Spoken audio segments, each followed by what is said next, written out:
इंद्रद्युम्न राजा थे, कहते हैं उन्होंने इतनी तपस्या की, सतयुग में उनकी तपस्या प्रारंभ हो गई थी और सतयुग में ही उन्होंने ठाकुर जी का मंदिर निर्माण करा दिया था। ये इंद्रद्युम्न राजा कौन है? श्री अंगद जी महाराज, वही इंद्रद्युम्न राजा के रूप में पधारे, ऐसा भाव करते हैं। या जो विश्ववसु हैं उनको अंगद जी का रूप माना जाता है, दोनों भाव आते हैं। ठाकुर जी की प्रार्थना की कि आप प्रकट हो जाओ। भगवान ने कितने युग प्रतीक्षा करवा करके इनको स्वप्न देकर के कहा कि मैं नीलमणि रूप में विराजमान हूं, नील माधव रूप में विराजमान हूं, लेकिन यह नहीं बताया कि कहां विराजमान हूं। अब तो इंद्रद्युम्न राजा इतने व्याकुल हो गए, कहां है नील माधव, कहां है नील माधव, उन्हें खोजो। ये तो ऐसा हो गया कि अत्यंत प्यासा व्यक्ति पानी मांग रहा था, पानी कहां है, पानी कहां है, आपने कह दिया पानी जो है वो बलिया पंडा में है। अब ढूंढते रहो बलिया पंडा कहां है। आप बैठे दिल्ली, बंबई, कलकत्ता में और वहां हम कह रहे हैं बलिया पंडा में। अब आजकल तो गूगल बता देता है बलिया पंडा कहां पर, तब तो नहीं था।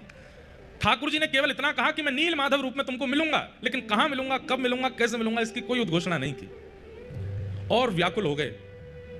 तो व्याकुलता के कारण आपने अपनी पूरी सेना को लगा दिया, बोले ढूंढो कहां है नील माधव भगवान। तभी आपके एक मंत्रिमंडल में थे श्री विद्यापति जी। वो विद्यापति भ्रमण करते करते करते करते एक बीहड़ जंगल में, जहां पर सबर जाति के लोग रहते हैं, जिन्हें कोल भील भी कहते हैं, वहां पहुंच गए। तभी वहां आपको एक परम सुंदरी ललिता नाम की कन्या दिखी। ये ललिता कौन है? ये विश्ववसु सवर की पुत्री थी और विश्ववसु सवर के यहां ही नीलमाधव भगवान थे। देखो ठाकुर जी कैसी लीला करते हैं, अपना परिचय अपने आप ही कहीं ना कहीं से ठाकुर जी करा देते हैं, लेकिन परिश्रम आपको करना पड़ता है उनकी प्राप्ति के लिए। तो विद्यापति जी जैसी ललिता से मिले, ललिता इतनी सुंदर थी कि दोनों का प्रेम हो गया।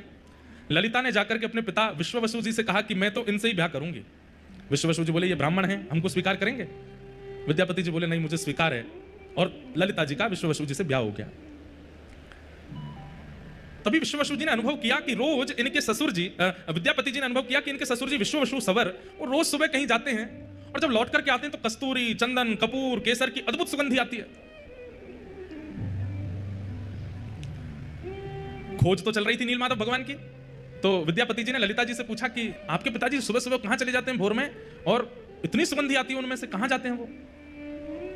तो उन्होंने बताया कि वो अपने ठाकुर की सेवा करने जाते हैं। क्या ठाकुर हैं? बोले नील माधव।